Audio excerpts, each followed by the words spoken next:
All right, everyone, we're going to get started. I want to thank you for joining us for the Creatives Roundtable Lunchtime Special featuring Emily Cohen.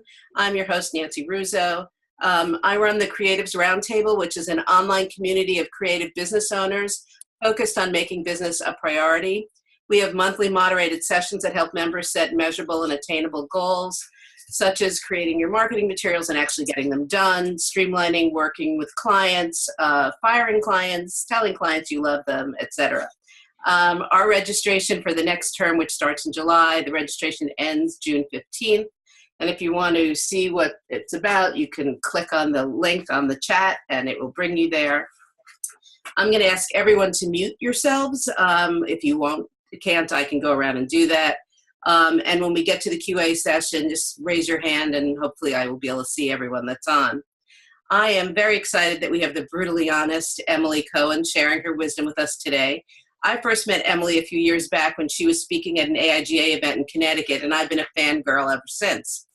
Emily works with many leading design firms across the country where she's developed, tested, and curated key business insights and strategies that have helped firms become more effective, profitable, and fun to work at.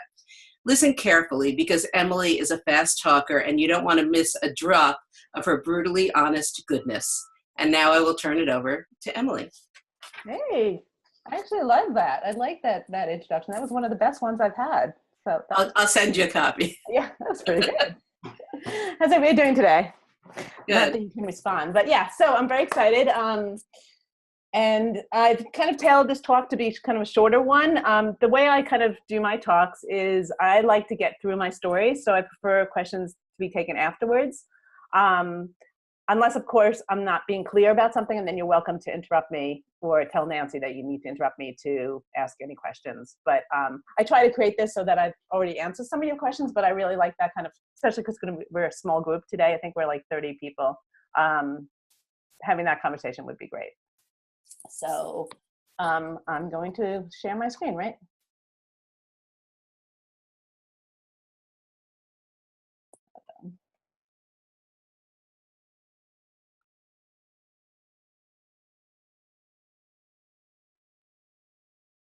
Good, you got it?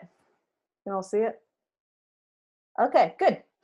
Okay, so this is what we're talking about today, new business, the evil thing that you hate to talk about, we're gonna talk about today. And if I can figure out how to move the slides, we're good.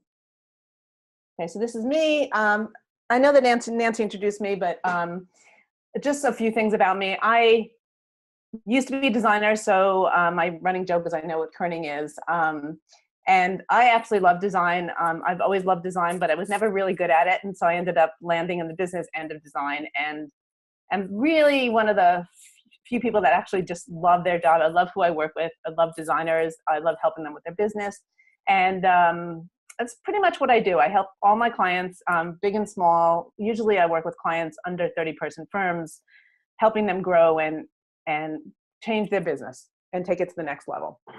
So I do a lot of different things in helping them get there. And I'm also very active in the industry, and I do a lot of public speaking and traveling.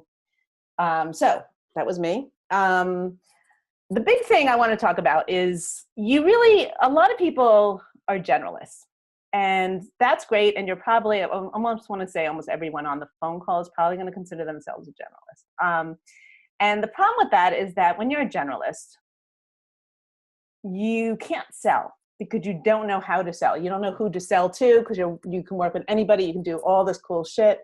And you're not quite focused in terms of new business. And so you really can't sell unless you decide who you are. And that's really important. So a lot of my clients, they're really frozen in new business because they don't know who they are themselves. They're doing so many different kinds of projects. And so they're like, I don't even know where to start. I'm so busy. I don't have time. And there's lots of great and solid excuses for not doing business. But one of the biggest ones, and the ones that is often unstated, is that they don't know where to start. And so without knowing who you are, you can't start. And that means deciding whether you are going to be a generalist or a specialist. And I obviously strongly believe in being a specialist, and that's a whole other topic. But really, you should really focus, and even if focus on types of clients you want to work for, types of industries, type of work you want to do, will help you kind of have narrow down where you begin. Because where you begin is sometimes the hardest thing. And a lot of people think new business is a few things. They think new business is designing cool shit. You know, I designed a wine bottle and I'm sending it out, or, you know, I did this really cool, whatever, poster. Or they're working on the running joke I have with all my clients is when I ask them about if they do new business, they often say, well, I'm working on my website. And then I say, how long have they been working on their website? And it's almost always 2 years. It's like this magic number. And in those 2 years, they've not done nothing else for new business development because they're relying on, they feel like they're frozen until they do their website. Designers have a thing that they have to look good first. And sometimes I'm like, maybe you should just get your site up. It doesn't have to be perfect so that you can start getting new business. Because your website's going to be something that you're going to change constantly. So decide who you are and don't rely on necessarily the marketing tools to help you get there. It's about reaching out. It's not about, so I'm going to talk about the difference between referrals and new business a little bit later. But what I'm talking about is really reaching out rather than referral-based business. So decide who you are. And then there's some key traits that if you're good at new business, you must have. And if you run your own business, you really still need to have these traits. The first is you have to have patience and tons of it. And the reason why is new business takes a magic 2 years to build. Once you've met somebody till when they turn into a client is 2 years, almost exactly. If it's less, that you're doing something great, but usually it does take a long time. And a lot of designers, they want immediate results. They call somebody, the person doesn't call them back right away, or they speak to them and they don't get the work. And then they're like, they lose contact with that person. They move on to the next person and they take it personally. It's a game of patience. So staying in touch with people is critical. And I can testify to that in my own business. I've been, you'll hear about this, but I wrote a book recently that is being published very soon. And all these people who I've been in touch with for 20 years have been supporting me. Like, it's crazy. People remember you. If you're memorable and if you're a good, kind person and a good human being, people are going to remember you and support you. It means that they're not going to necessarily give you business right away. It means that they might come back to you a couple of years later. They might think of you for the perfect project. So it is a game of patience, and you have to have lots of it. You have to be lovable. If you're not a good human being, or if you're just somebody that is not friendly and kind and honest and warm, that's going to be harder. So you just have to be, and I know this is kind of obvious, but I sometimes don't think it is. And so I want to make sure that you show that love for what you do in any way you can. And you should also show the love for who you work with in any way you can. You obviously need to do great work. So when I work with my clients, I want to help them get to the next level, but I won't work with anybody that doesn't do good work, because then there's nothing I can do. I can't attract staff. I can't help you get new business. I can't help you think about your business in different ways without you being actually doing work that has meaning and that is good, which can be a little subjective, obviously, but you have to do work that you're proud of. Because if you're not proud of the work, it's going to be really hard to talk about it and show that love. You have to solve your clients' problems, which means it's about not only doing great work, but having the metrics to prove that your work is great. And that's capturing numbers and metrics and data and some testimonials, although they're less important than the metrics, about how your work really moves the needle. And also, new business takes time. Right? It's not something you do once in a while or when you're slow. It's something that you have to do constantly, and it has to be in a habit, which is why, and for many of you on the phone, you're going to hate what I have to say next, which is why being a one-person firm is very hard to do. And it's often unsustainable. By that, I mean, you can have a business that's one person, but to grow it to the next level and to get the kind of clients you want takes time and patience, and mostly time. And if you don't put time into the new business part of it, if you're always constantly designing and fighting fires, and you don't do new business on a regular basis, it's very hard to grow your business. You might just stay at a certain level, which for many of you is fine. But new business does take time and patience. This is something I mentioned before, which is do more stuff and plan less. Like, a lot of my clients, designers, have a tendency to, like, is that me? Plan a lot. They want to like, I have to do it my marketing plan. I have to first design my website, or first I need a brochure, or first I need to develop case studies. So they always have excuses for what's stopping them from moving forward. So I'm just going to say, just leap into it. Even if you're not completely ready, it's okay. You should just get into the habit of reaching out to people. And so do more, just more actionable stuff, and plan less. You can plan all the time, but it's not getting you new business. It's just a lot more just paperwork and time. And especially since time is so precious, I like the idea of just leaping. And my favorite strategy is stolen from Louise Feely, who I work with, who whenever she's slow, her favorite new business strategy is to go on vacation. And the reason why is once she goes on vacation, all of a sudden the universe is like, wait, she's too slow. We need to make her really, really busy. And she gets a lot of new business inquiries always when she's on vacation. So I've tried it myself and it works every single time. So go on vacation, have some fun, and the work will come in. So some things you must have for new business. It doesn't mean these have to be perfect, but you do need a website. It's very hard to sell people without them having a place to go to see what kind of work you do to qualify you.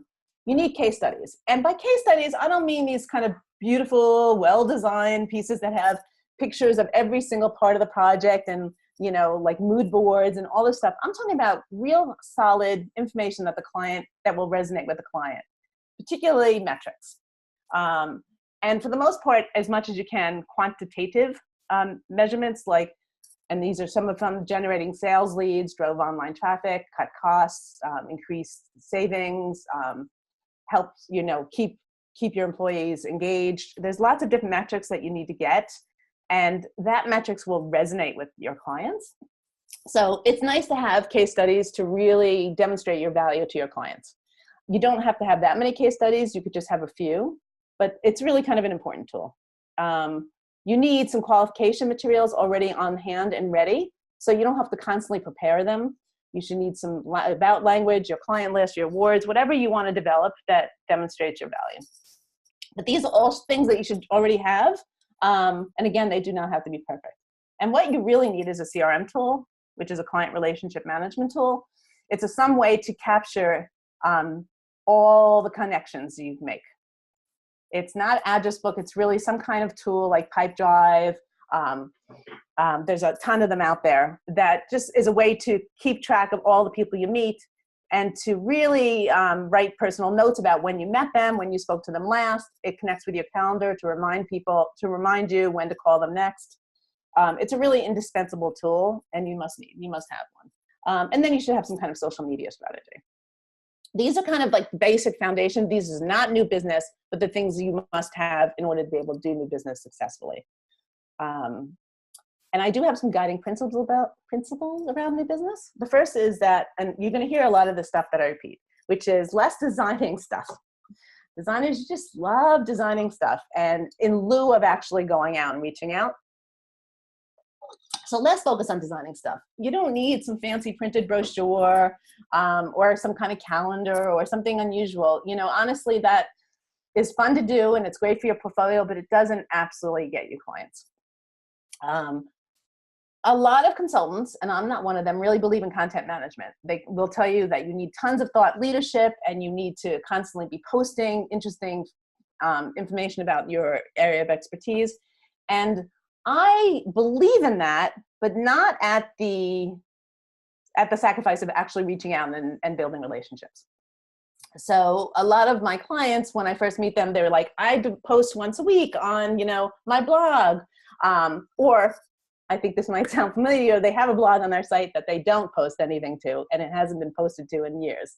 And so content management is good for SEO, right? So it gets you people to come to your site, but those people are often unqualified. What content management is good for is if you do it once a quarter or 6 times a year, and if you post it in other places other than your site. So it's attracting new people, not people that already know about you. But again, I don't want you to do thought leadership or content like that at the risk of not doing new business. So these are kind of the crutches my clients like. They need to have design cool stuff. They need thought leadership. The other thing, one of my strongest guiding principles, and I think this is the one you're not going to like, I like to say things that people get angry about.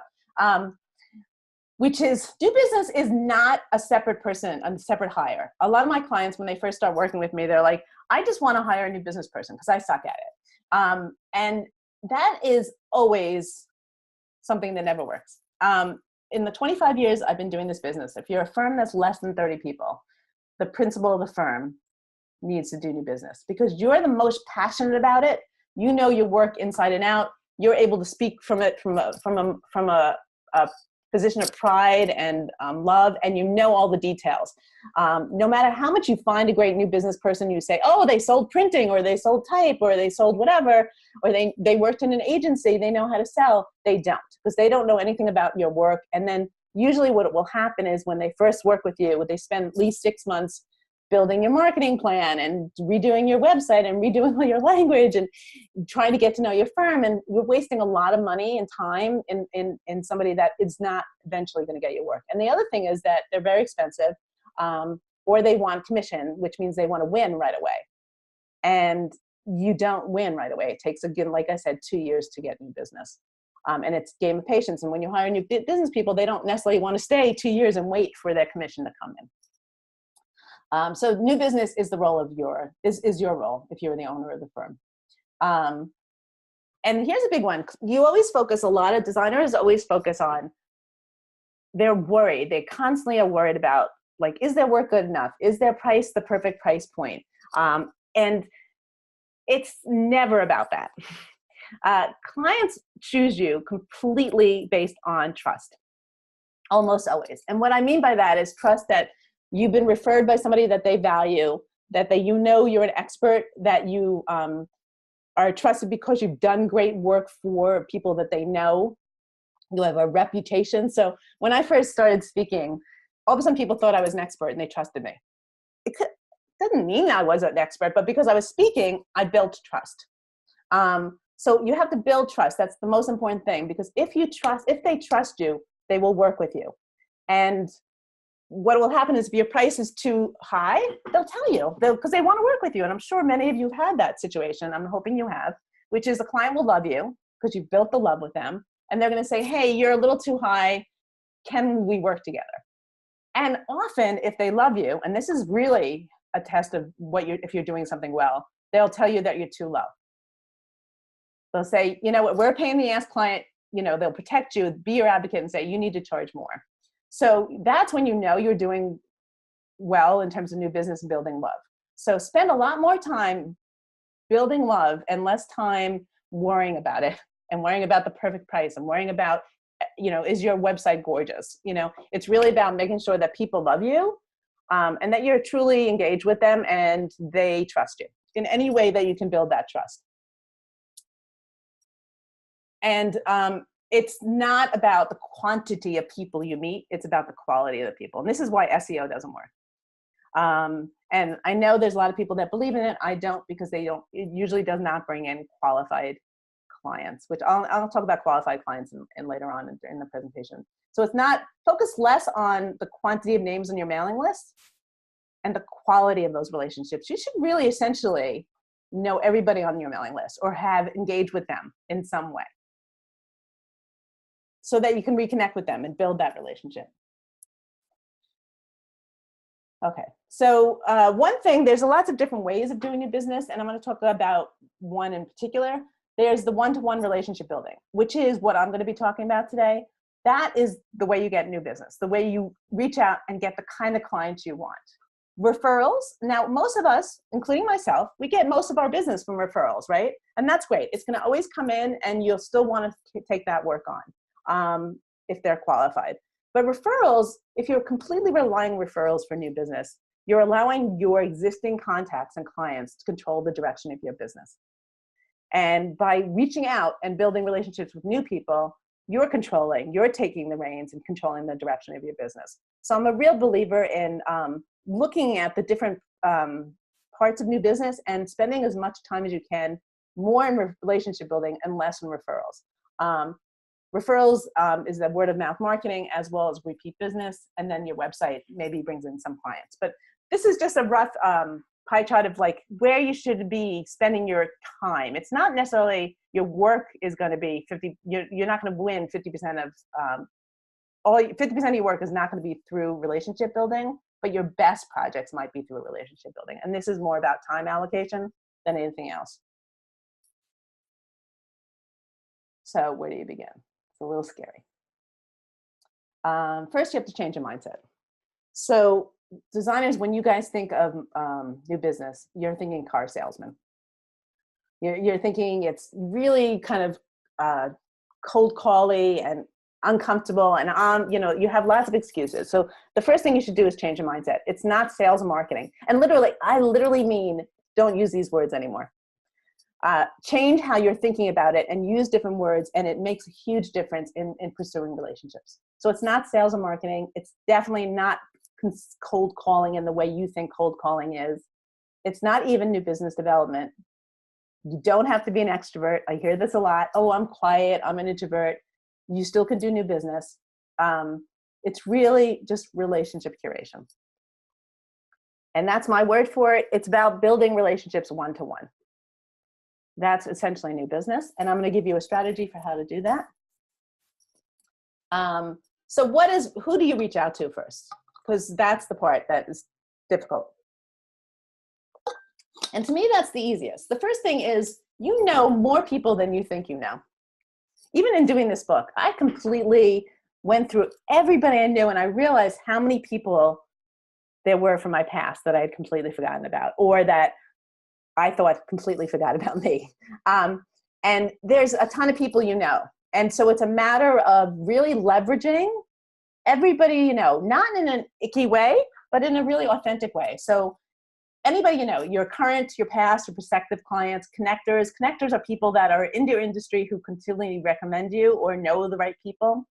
Connectors are really important. I was working with a client the other day, and they had nobody connecting them. They had one or two people that constantly refer them business, but they weren't giving them qualified leads, and they weren't really good connectors. Connectors are people that absolutely adore you and will help you with your business for no reason other than they like you, not because they want money or commission. So to me, a printer, for instance, that gives you a lot of business but wants a kickback is not necessarily an authentic connection. It's really building people who love you, who want to support you, who then you could support one day down the line. It's not necessarily tit for tat, but it's just about people helping other people. And I'm a big believer in that. If you're a nice person and you want to help people, that energy and that time you spend in the universe will come back to reward you. So the first thing is to leverage everybody you know. And so when I work with a lot of my clients, I spend a lot of time looking at their current clients. And it's amazing how like once you've done a project, you're sort of like, I'm done, now I'm on to the next project. And you forget about what should I do with that project to leverage that? Should I be getting promotion? Should I speak with that client about that project? Can they give me the case study? Do they know other people they can recommend in the company? Do they know other people in the industry? Do they go to events? Should I go to an event with them? So you want to constantly think about, how can I leverage the people I already know, and how can I work with them? So that's the best way to build your network. And I'm going to say a lot of people don't do that enough, honestly. More than anything, my clients lack that ability to kind of continue to stay in touch with people they know. And that's what your CRM tool is for.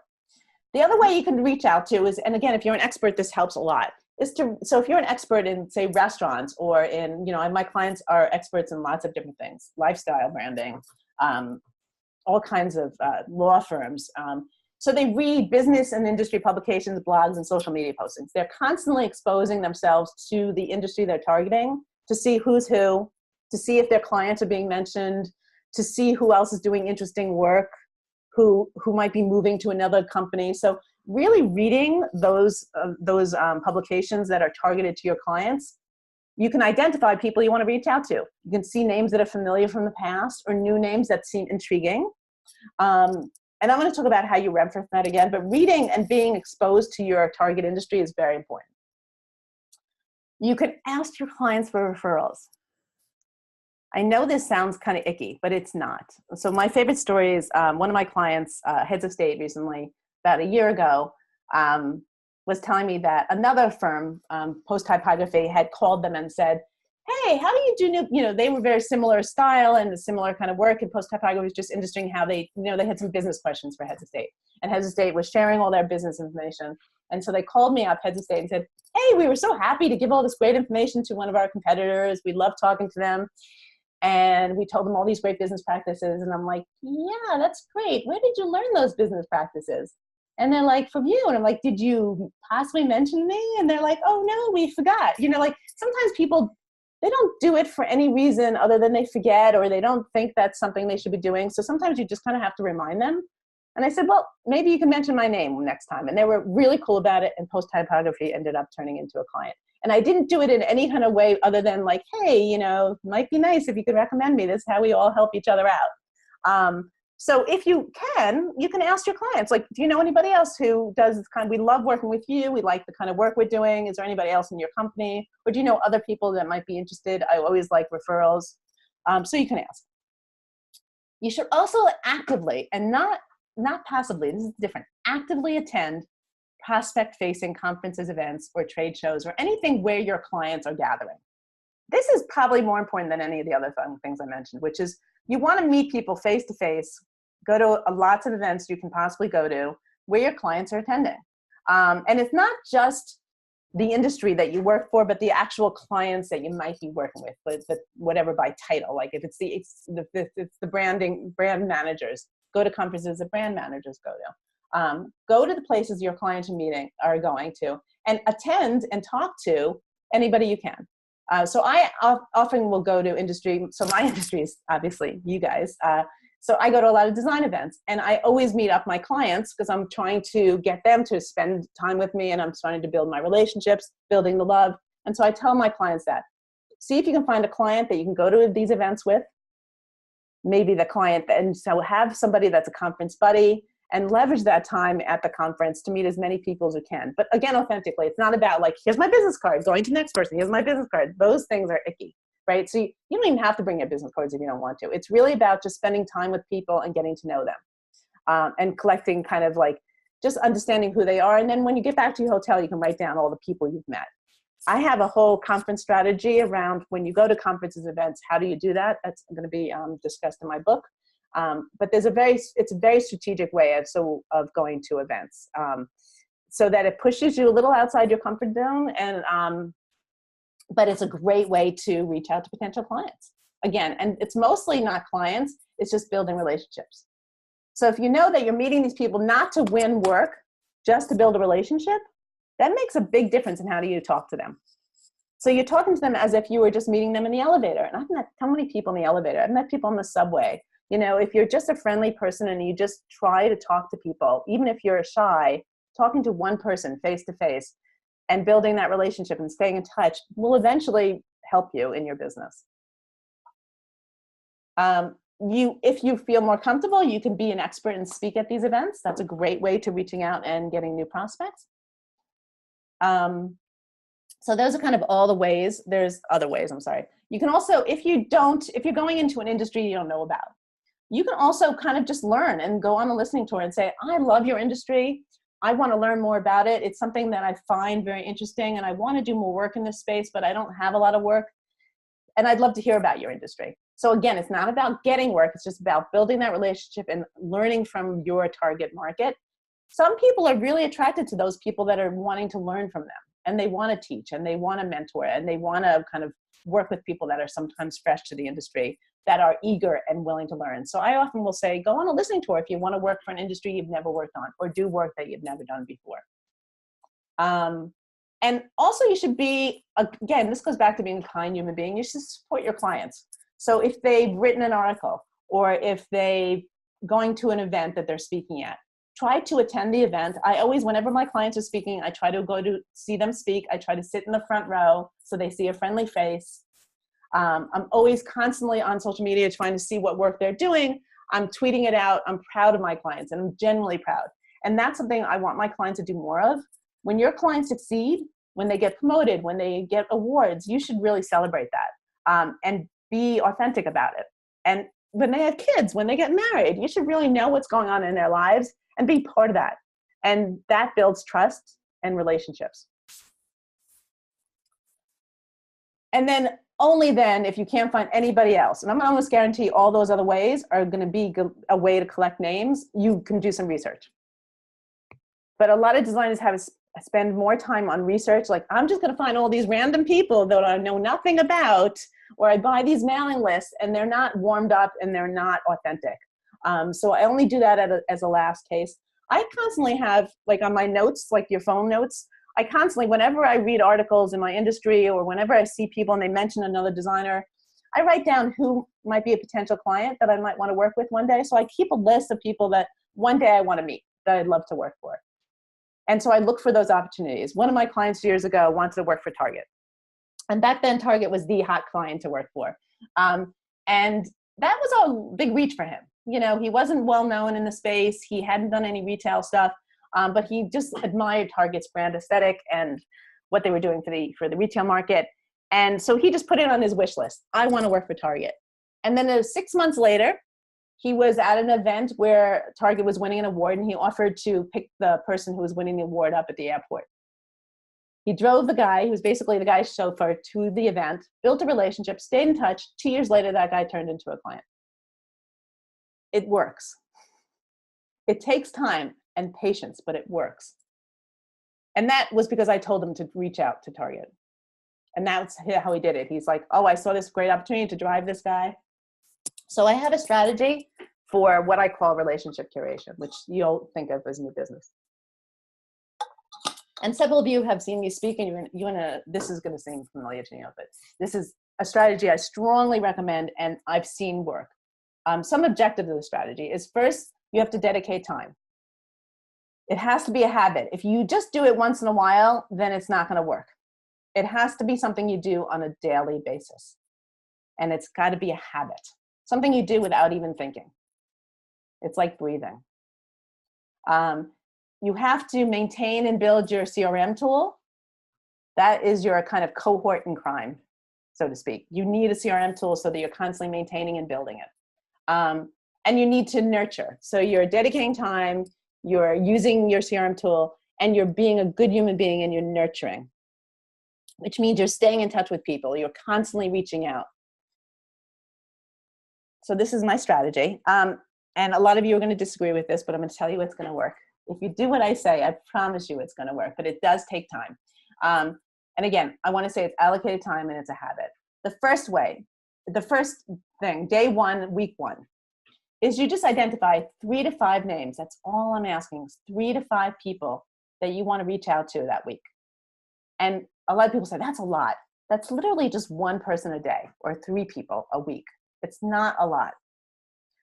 It's just somebody that you work with already, you've worked with in the past. It might be a connector. It could be anybody. It doesn't necessarily have to be an actual client or somebody you want to work with, but it's somebody that you know that you want to reach out to.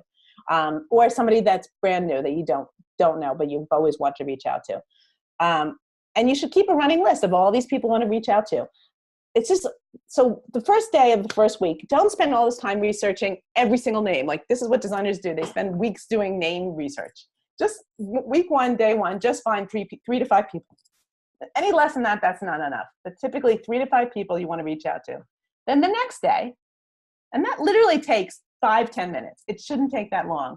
And one way to do that is go start with the A's in your CRM and pick the first 3 A's in your CRM tool if you need to. Then you want to write them some sort of letter. And by letter, I mean an actual letter that you mail. Yeah, it's in post office, like literally with a stamp. And the reason why is nobody takes calls and nobody reads their emails anymore. Most people completely ignore their emails, don't respond to them, but most of us do not get anything in the mail anymore, right? We don't even get our bills in the mail. It's all junk mail. So if they get something that is in a nice envelope with a well-designed logo on the cover of the envelope, they're going to want to open it. So if you don't feel comfortable with that, I'm fine with an email, but I always recommend just mail them a letter. And it's really just a customized letter with a case study attached, a case study or 2 of your work. It's not a new business letter. It's not like hard sell. I want to work with you. Let's talk. I want to meet and show you my portfolio. It's like, hey, I read your article in this magazine and what you said resonated with me and I want to introduce myself. That's it. It's like and it's somehow in the letter, it's something that connects you to that person. So if you read something that they wrote, if you saw them speak, if you know the similar people, or if you've heard their name so many times, you're like, I've heard your name in so many different ways of, oh, I feel like we travel in the same circles, we should meet. Or if it's clients, I haven't worked with you in 3 years, I'd love to reach out and talk to you and reconnect.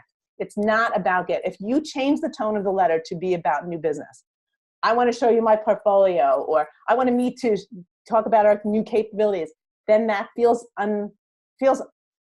it makes you uncomfortable. It stops you from writing that letter, and it doesn't work. But if you just say, I just wanted to say hello again. We haven't spoken in a while. I just want to introduce myself. And knowing that you're doing that only to build a relationship and not get work changes the tone of that letter or that communication. Not every one of those things is going to be opened or read. And so knowing that and not taking it personally and not giving up. It's very important. This is about fortitude. It's not giving up. So you write these letters, you send them out. Then the next week, you are identifying 3 new contacts, you're doing it again, and you're reaching out to the people that you reached out to the week before. So now it's getting cumulative. So one day you're reaching out to 3 new people, the next day you're reconnecting with 3 people or 3 to 5 people you wrote or introduced yourself to the week before. And eventually, you're going to reach out, usually out of the 10 people they reach out to in the month, or the 12 people you reach out, 12 to 15 people you reach out to in the month, you're going to get 2 people, possibly 2 people that you connect with. Ideally, it would be great if you can have coffee with them or a quick phone call. That's all you need. It's just to reconnect with people. Emily? Yeah. So you, on your slide here, you have to call the contacts, which you kind of... So there's lots of different ways you can do that. It depends on how comfortable you feel. I feel, once I write a letter, I feel very comfortable personally calling them, just saying, hey, I wrote this letter. I want to make sure you got it, and to see if we can follow through and just reconnect. If you don't feel comfortable with that, you can drop an email. The challenge is that they probably will not read that email. And also with a call, they probably might not pick up. And it's just a matter of doing it once or twice more. So I typically call the following week. I personally call. Some of my clients feel more comfortable in the email. And if you know them, you can absolutely do it by email, because if they know you, they'll probably read your email. But if they don't know you, then just a call would be nice, or an email is fine. But knowing that they might not respond. Then I wait 2 weeks is usually what I do, and I try one more time. And then the third time is like a month later, and then usually the message is something like, I'm having difficulty reaching you. I'm sure you're as busy as I am. I completely appreciate that. Is there a better time I can reach out to you, or can I at least add you to my mailing list so I can stay in touch? So there's an action item, and there's a way for them to say, leave me alone. I don't want to be bothered. If you give them the out, they will respond. So typically they'll say, yeah, add me to your mailing list, or I'm really busy right now. I'm at a trade show. I can't even think right now. Then you say, okay, I'll call you in 6 months, or I'll call you in 3 months. And that's what your CRM tool is for, to capture that information so that it goes back on your calendar, reminds you to call them. Does that answer your question, Nancy? Yeah. And there's a lot of strategies around that. It's really doing something that you feel comfortable with. It is not a long email. It is not like designers say, oh, it takes me so long to write these letters. It shouldn't be that long. And you can have the responses can eventually be templated so that the part about your firm and the part about like reconnecting with them should be kind of standard. What's new is that kind of introductory part, like the relationship part, how you knew them, why you're reaching out to them. And that's really it. And if you constantly do that, rinse and repeat every week, and you do it all the time, you will see results, knowing that it'll take 2 years. And my clients who have listened to me have seen, proven results. It's just, and you could do it any way you want. All I'm saying is, to me, personally, I think it's very helpful for many of my clients to have goals. So for me, I say 3 to 5 people a week. If you know in your head, you just need to reach out to 3 to 5 people, however you want to. Do it however you feel comfortable. Just build those relationships. That is new business. But you also have to understand the odds. Because this happened just recently. I spoke to a client who I've been working with for 2 years. So I'm always surprised when they forget that I told them this stuff. Which is, she wrote this, she wrote a proposal. was a good relationship. She was pretty sure she was going to win it. And then she never heard back from the client for months. And she was like, I'm mad. She was literally mad. Or like, she already thought she didn't win the engagement. She's like, well, I've already kind of checked them off my list. I'm like, why? That person potentially still is a client. Again, just because this is your first proposal with them doesn't mean you're going to win this one. But you should say, I just want to make sure, if you haven't chosen me, I really want to wish you luck on the project. And then a lot of my clients, I say, find out who won the project and wish them the best of luck and meet your competitors. And call them and say, hey, how did working with a client go? Congratulations on winning that project. And then call the client and say, I want to see how the project went. It's a great way to just stay with clients. Clients will be so impressed that you remembered that this project was going to be launched, that you were not really bitter about it. A lot of designers who have a tendency to give up too soon. Don't give up, because it takes a long time. And understand that all these people you meet, they're the leads, right? So that's the bigger end of the funnel. You're going to meet a ton of people. Not all of them are going to be clients. Some of them might turn into prospects, but those prospects get further narrowed down and then they turn into clients. But not all your prospects are going to turn into clients. A lot of people, they want this to be a vertical funnel. They want everything to, the leads to be the prospects to be the clients. That doesn't how it works. And so knowing that when you do this, don't put the pressure on yourself to win at all costs, because that changes the tone of how you talk to them. So I want to say this, I can't emphasize it enough. When you talk to people, it's not about selling. It's just about making sure that they like you and trust you. And knowing that you might not win it this time, but you will win it another time. Or somehow it's going to come and benefit you. So I look at the qualification. If a client is qualified also is a big part of the new business, because not everybody is going to be somebody you want to work with. And so a lot of people are kind of the lower end of this pyramid, which is that they have no way of qualifying engagements. They're just so happy somebody wants to work with them. They take whatever comes their way. They need to win projects at all costs. They have a very big challenge with saying no. Almost all of you do, I'm going to say. Saying no is a very scary thing. And they might also have an undefined positioning strategy, so that allows them to take any kind of work, but it's not all the right, quite the right work for your firm. Then as you go, you're getting a little bit more mature. You might have some basic criteria like, I want it to be really fun to work on, or it's a really cool project, or it's a ton of money, or I really like the client. Those are typically like those subjective ways of qualifying clients, and that might work for you for as a kind of stepping stone, but it's still a little inconsistently enforced and it's extremely subjective. Eventually, you have much more structured and defined criteria, which is where I'm going to try to get you to decide who are the right clients, because not everybody's going to be a right client or might be the right client at the right moment. So if somebody wants you have you do an email blast, but you really want the whole project, like the whole integrated identity system or the whole integrated communication system, but they want to try you out, you have to decide, is that enough? Do you do those kinds of work? And why you want to take on those kind of projects. So thinking about what kinds of work you want to do and qualifying clients will help you in your new business. And this is a way I always look at our win rate. So you should be honest, if I ask you what your win rate is, which means how many of your proposals turn into wins, you should know that like immediately. And most of my clients don't track that. Track your win rate, because your win rate on proposals should be 75% or higher. If it is lower than that, then you're not spending time building relationships. You're spending more time writing proposals that are going to go nowhere. So I would rather you build those relationships and focus much more on that than writing endless proposals that go nowhere. So constantly track your win rate, because that's really important. Make sure that you're building strong relationships. So if you look at this graph, your win rating improves significantly if you've done a few things. If you've built a strong relationship, what I call build the love. Again, I can't emphasize that enough. Building love, making sure they love you and that you love them. Done your research, done your due diligence, ask them the right questions, not written a proposal willy-nilly without asking good questions. Designers, you are terrified of asking too many questions. Ask questions. Ask questions that help you understand what they need and pricing accordingly. So if a client says, we need everything but the kitchen sink, that's a big red flag.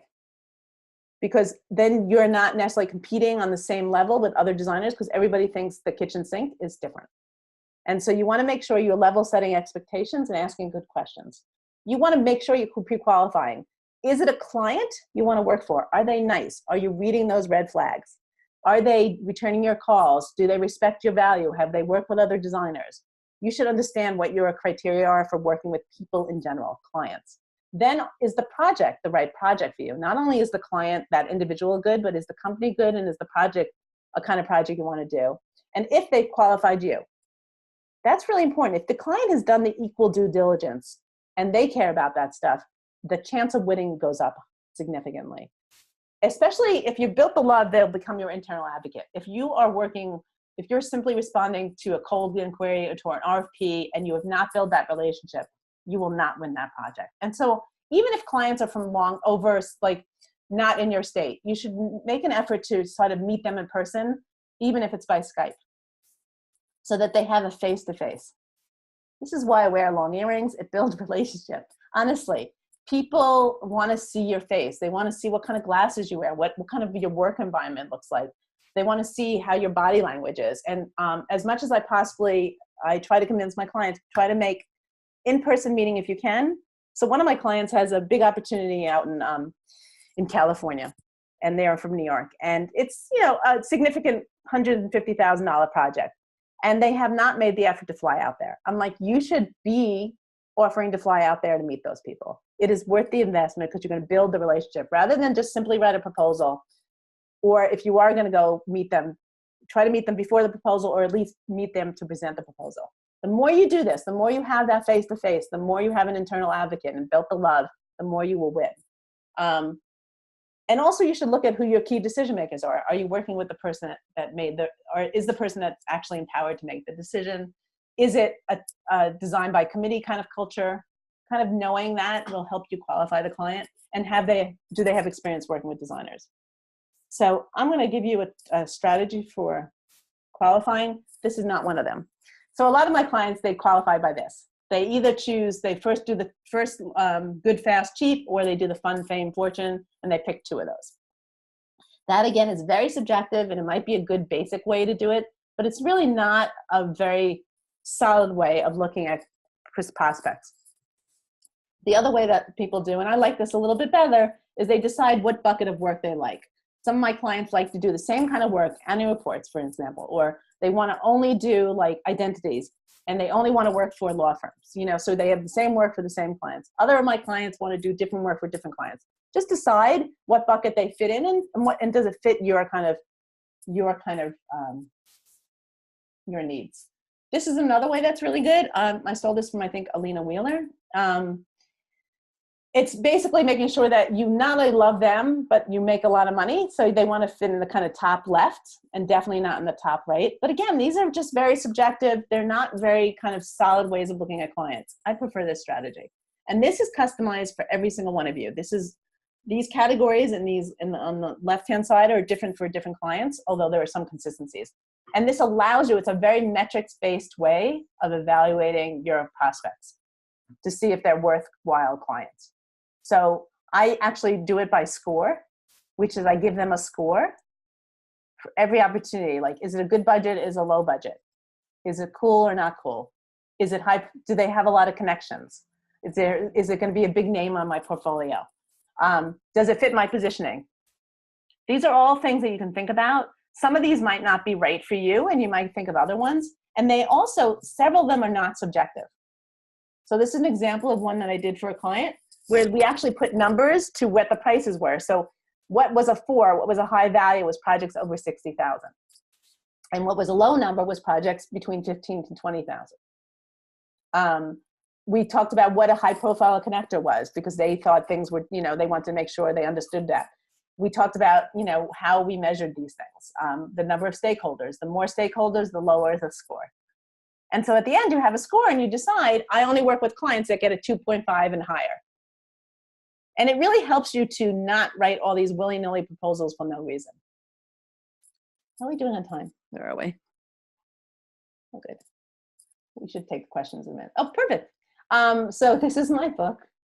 It's coming out it's actually going to printer next week. Woohoo. And it's going to be, it's available for sale on my site now. And it should be distributed probably by August. It's basically, there's a whole chapter about new business, but there's a chapter about pricing and qualifying and positioning and all kinds of staffing. It's a fantastic book. I'm really proud of it. It's going to be highly visual. Designers are going to love it because it's really just similar to what I do, which is kind of short and sweet. It's not a lot of narrative it's not a lot of to read. It's much more like visually designed. And now we can take some questions, but this is how you reached me. So Nancy, I guess we can take questions now. If people have questions, which they should. I forgot to unmute me. Okay, so. Or arguments. I like arguments too. Can you unshare your screen, Emily? Sure. That will enable me to see everybody who's on here. Does anyone have any questions for Emily? Come on, you know you do. Hello? Can you hear me? Yep, go ahead. Okay. Hi, Emily. Hi. We met via email, so it's nice to see you in person. Nice to see you again. This was amazing. It was awesome. I've had my business for over 17 years, but I feel like I learned so much to improve. So thank you. Yep. My main question is, do you have tips, or if anybody else wants to chime in, for getting those metrics that you talked about, like Yes. for case studies? I feel like when I ask my clients, I get an answer like, oh yeah, everybody loved the design. Yeah. Like how do you get those quantitative metrics? Yes. Okay, so there's several ways. The first way is you have to ask. And this is silly, but most of my clients do not ask because designers fear the answer. They're afraid they didn't succeed and they don't want to know. Yes. So get over that fear, because most likely you have had some impact. But the first thing is when you meet a new client and when you start, that kickoff meeting you have to start the project and you're talking about, oh, what's your strategy, who your target audiences are? One of the questions should be, how do you measure success and when? It's a two-part question. How do you measure success and when? The when is you put it in your calendar, so you check in with them when they say to, like after this trade show in 6 months. You put it in your calendar. If you don't follow through, it's your own fault. So usually it's designer's lack of follow through that is the problem. If the client says, I have no fucking idea, right? Then you can be advisory and tell them, well, I work in your industry. This is how my clients measure, or here's some ideas. Or let's think about it. And often if you ask that question, clients will be like, that's a great question. I haven't thought about that. Let me think about it. And you can also say these metrics will help you decide if I have value. And also you can prove it to your people that you report to that what you've done has measurement. So really, as much as you, especially if you're a specialist, you sort of know those metrics.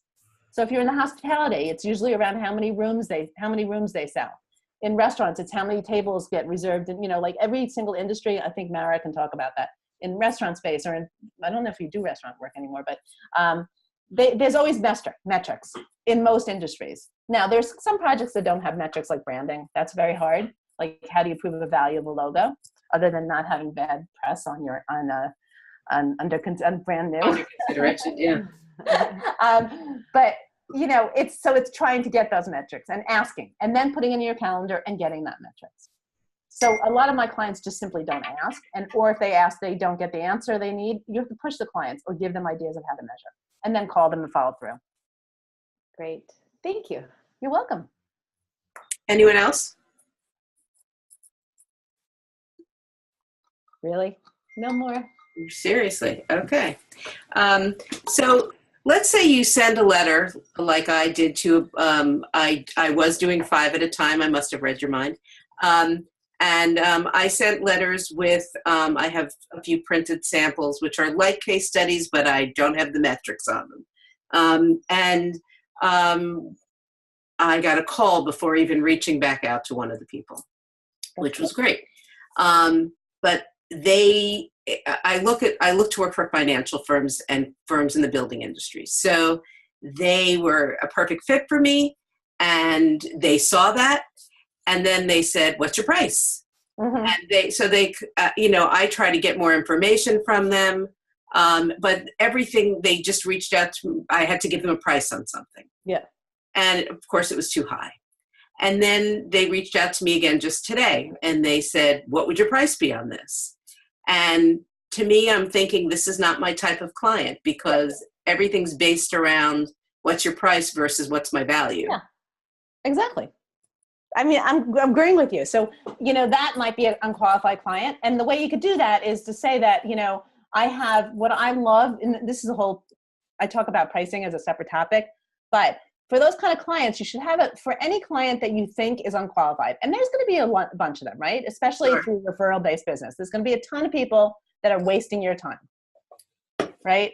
I get that personally all the time. Especially with this book, I'm getting constantly inquiries from people that can't afford me or who are price-based. They think only about price. And I get that, right? I understand that budget's important. So I recommend that you have a project minimum that scares the hell out of people, but is true to yourself to say, my prices start at 30,000 or above, or whatever number it is. Every one of my clients has a different project minimum. So for those kind of clients, don't waste your time and simply tell them, I'd be happy to work with you, but I just want to make sure we're aligned with budget, which is that I don't work for less than 10,000 or whatever your number is. And that will either scare them off and never call you again. Right.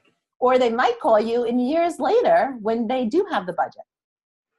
So I think that happens more than you think. They think, oh my God, you're an expert, but I can't afford you right now. I'll call you when I need you.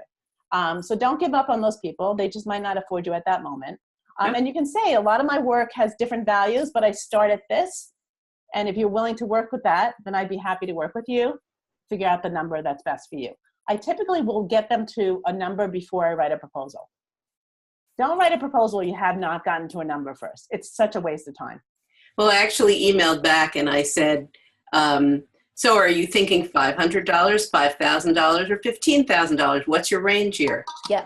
I would have said 500, but yeah.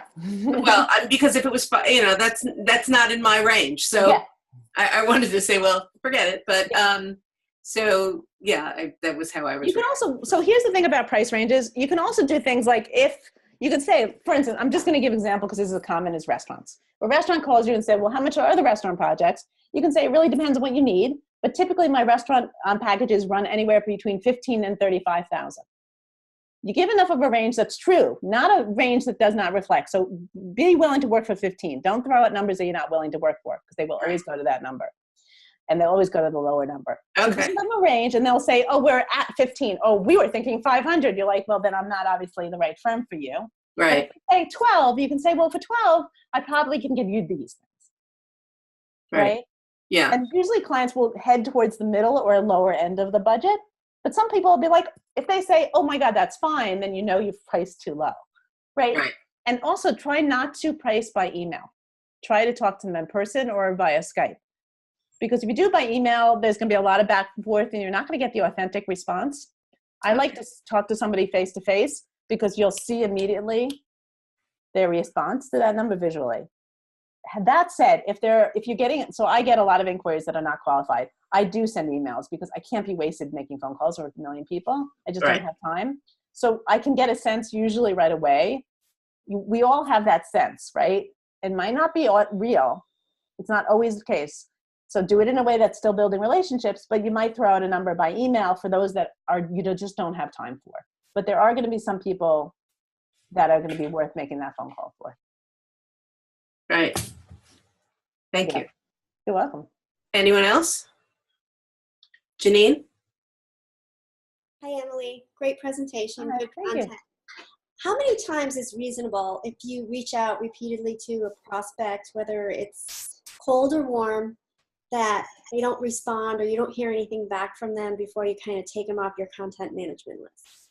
Okay, first of all, it's never cold. I want to get that word out of your head. Okay. You've somehow made a connection with them. It's not something random. Like you saw something they wrote, you like working with them. So you try to think of it as all relationships is warm. It changes a little bit. Typically, I never take them off my CRM tool until 5 years. So they've been on your CRM list for 5 years and they've never been a client and you've never heard from them, then you take them off. But I reach out to people 3 to 4 times before I give up. And then even after I give, like after that third time, I give them permission to say, do you want to stay in touch? I'll add you to my email list, and then reach out to them in 6 months' time or a year's time. So that's the thing. Don't give up.